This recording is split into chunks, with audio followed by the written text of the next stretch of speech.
Hey friends out there, Rob here. Today we're going to be talking about some fun stuff.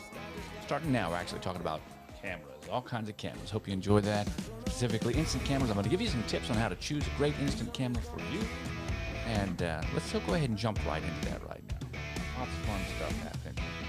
So we've got several different cameras on the table. I want to kind of give you a little walkthrough, show you that we've got all kinds of stuff, lots of stuff from it. One of the biggest questions I get when people ask me about photography is, what's the best instant camera that you can get? And realistically, it's going to be a mint branded or mint refurbished camera, in my opinion. Now, there are some other people out there like Brooklyn Camera Company, which will do some really great upgrades to your original SX70 or SX670Ss or that brand of or style of camera.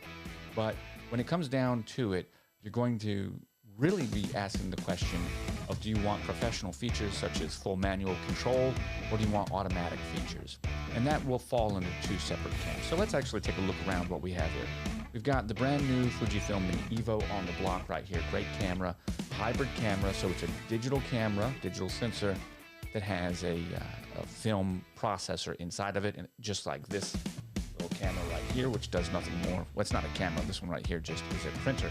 So it's a digital camera. The Fujifilm is a digital camera with a printer built into it, rather than the other cameras on this table. All of the rest of the cameras are actual analog cameras. So this Polaroid One Step Plus and this Polaroid Mini, or this little Polaroid Go, and the venerable Fujifilm Mini 90, which is a really nice camera. Once again, all of these are analog. The TL70, the RF70, the SX70 by Mint cameras. You can see right here, this SF70 is right there. And then even the SQ6 right here by Fujifilm. All of these cameras are all analog cameras, except for, of course, the Mini, the Fujifilm Instax Mini. And this is an important differentiation, because this is the only camera on the table that will allow you to take photos and then just print the ones that you want to print. But when you get to talking about cameras, there are actually a couple of things that you've got to understand about cameras in the first place, in that there are many ways to achieve the same goal of printing a really nice looking image. The first one is to actually just go ahead and get yourself a printer like this. So you could use your cell phone and print with a printer like this. The new Share printers that Fujifilm has, I don't know if they're even called Share anymore. I can't remember right now, but they have all kinds of really nice advanced features with QR codes and stickers and everything built into the software in the app that allows you to really update and make your images look cool, and allows them to pop. They're a little bit different. When you get into camera companies, there are cameras like this. There's a Leica branded Fujifilm Instax Mini 90. The Sofort has slightly different styling, but it's basically a rebranded Mini 90.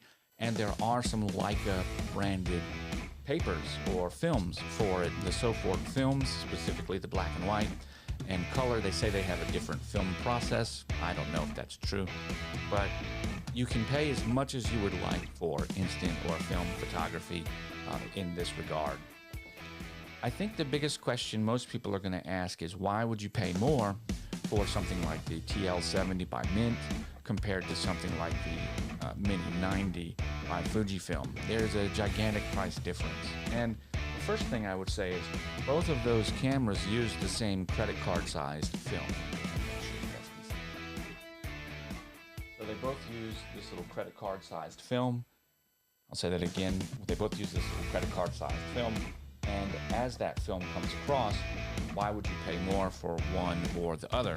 And those types of questions really get into what you want to do with your photography. And here's the big deal. The Mini 90 is going to give you a completely automatic point and shoot experience with a little bit of exposure control built into it through just the menu. It's a nice camera. It's built very well. I like it quite a bit. The difference between that and the TL70 is that this camera is more of an aperture priority camera. So you're going from a full program auto camera in the Mini 90 to an aperture priority camera in the TL70. What this allows you to do is have more control over your imaging.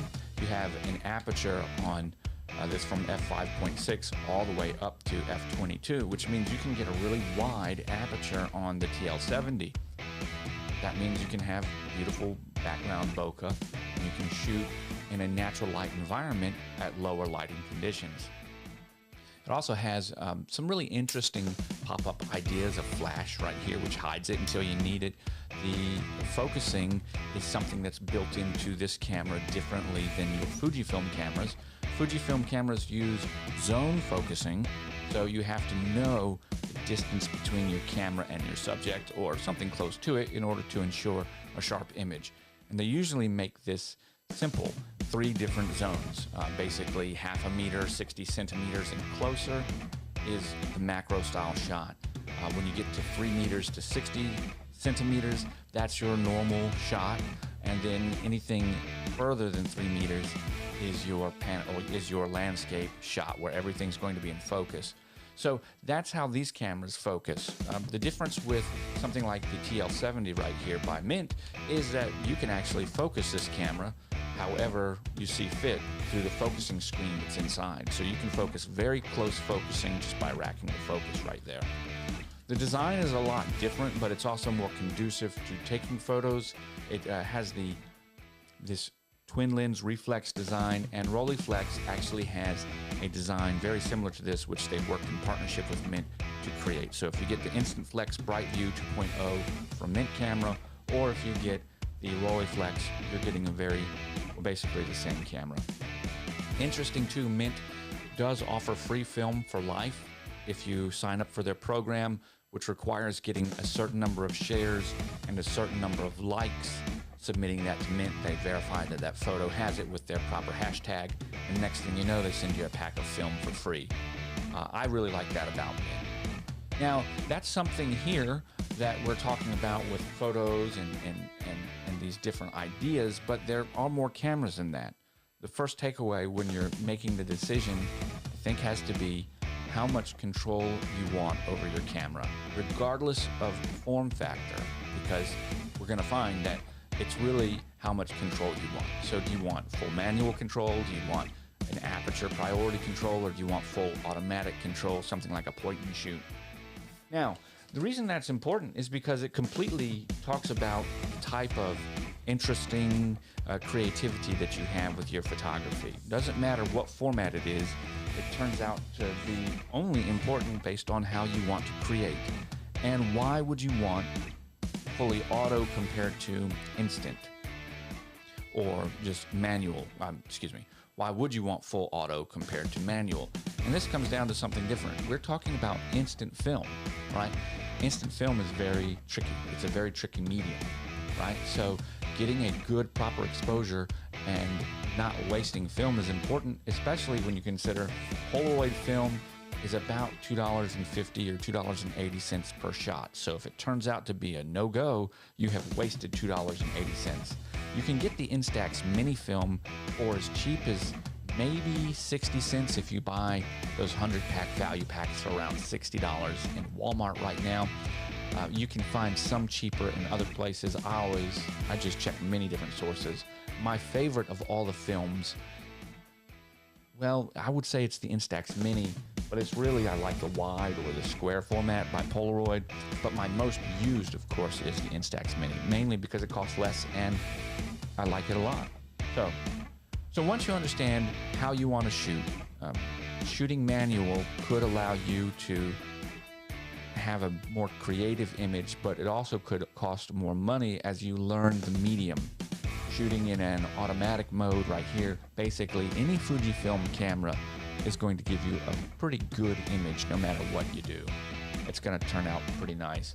Most of the time in bright view, bright sunlight, where the sunny 16 rule would apply, like on the beach on a bright sunny day at the ocean, it's going to default to f/22, and the brightest that it will ever get is going to be f/12.7.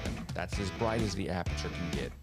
Since the Instax Mini film and all Instax film is ISO 800 rated, you have a very limited scope to work with in bright days. The only thing it can do is shut down to 22 and use 1/400th of a second. That's it.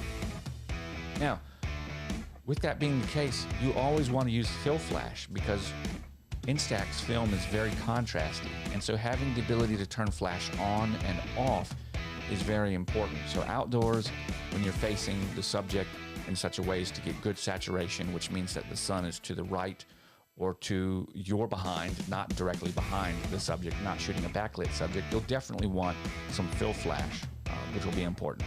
So if you want to grab something, go to the beach, which is just easy point and shoot to use, something like the Instax Mini 90 works very well. When you're looking at something like the TL70, this has a higher learning curve quite off the bat. It took me about 3 or 4 rolls to get used to using this, and then I call them rolls. I call them roll reviews. I documented my first 30 packs of film with this camera on YouTube to share with you all of my experience going through with different flash and light modifiers that I would use, and it had a great time learning with it. And I still go back to those videos before I use this camera because it is a perishable skill.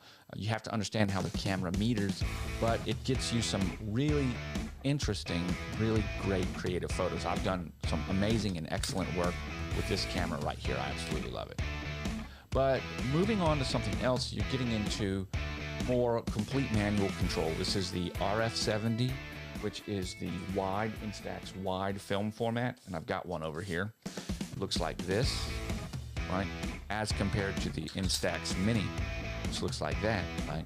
So you can see, and as compared to a regular Polaroid Square, the Instax wide film is about twice as big as the Instax Mini. And when you're using something like the RF70, you're getting full, complete manual control over aperture, shutter speed, as well as flash, with the ability to sync flash through that little flash sync port right here. And you just get so much more when it comes to actually creating your image. Right? It's a really big deal, okay? So if you want to be on the manual side of things, you're really gonna have to jump up to a camera like this for Mint, because there just aren't any other cameras out there that are gonna give you full manual control without modifications. That being the case, you can get full manual control on an SX70 if you send it to like Brooklyn Film Camera or Mint Camera to put one of their time machines on here, which I don't have, and rebuild the camera's PCB. That would be a big deal altogether. By doing that, you'll get access to something like the SX70, which is an absolutely fabulous camera, produces just gorgeous images, folds out into this really just wild flat format, and it's just a pleasure to shoot with. Now, once you get that, you've got access to an aperture of f8 on a glass lens if you're one of the earlier models. They did switch different lenses, so it's important to know.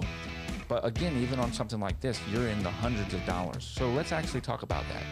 Around $100 for Fujifilm's Mini 90, around $380 for something like the Mint TL70, around $500 to $900 for something like the SX70.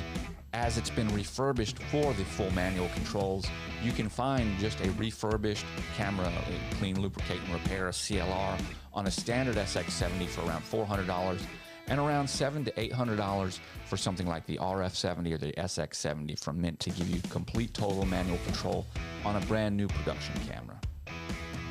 So all of those things coming together, you might ask yourself, why would you even want one? You can pick up a camera printer and print from your cell phone on Instax film for around $100. You can get the Instax Mini Evo, this digital hybrid, for around $200, which shoots a digital image, prints with a digital printer, pairs with your phone to print, but you only print the images that you want. Or you could go with something like the Polaroid One Plus, One Step Plus, or One Step Now Plus, whatever the current model is, or even the Polaroid Go with the cute little camera, still the square format. And once again, when you start talking film development, the next question is which one of these is going to work best for you. Instax has the absolute best developments that are on the market right now. Polaroid is getting back to that.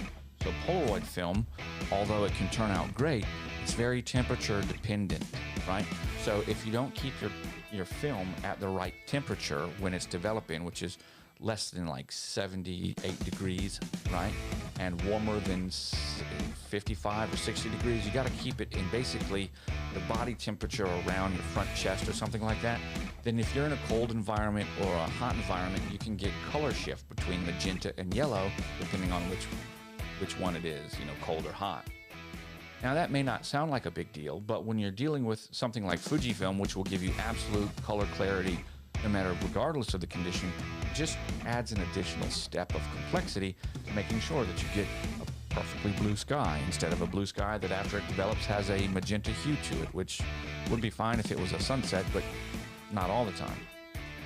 Once you have those kinds of considerations down, I absolutely love my Polaroid One Step Plus right here. It's a great little camera. I use it often. I recognize that it has those quirks, but I still get into it and enjoy it and have a wonderful time with it. So I don't mind using that whatsoever. But again, Fujifilm has struck back to that iconic square format with things like the Instax Square. Now the Instax Square is going to give you a square picture in between that of the Polaroid and the Polaroid Mini, right? But it's also going to give you that gorgeous Fujifilm processing, right? So you can go from the Mini to, this is the SF70 by Mint, or you can go over here to, let me see if it'll focus without my face being there, or you can go to the standard Polaroid, the 3-inch Polaroid, and you have 3 different choices. Out of these, I prefer the larger of the Polaroid, but I think that this print right here is just a great example of just a really nice looking image. Let's go ahead and show you these guys over here. So when you ask yourself which one you want to use, it really becomes important because they are very different. Let's turn this upside down so you can see. So there you go. You can kind of see right here which one is going to make it for you.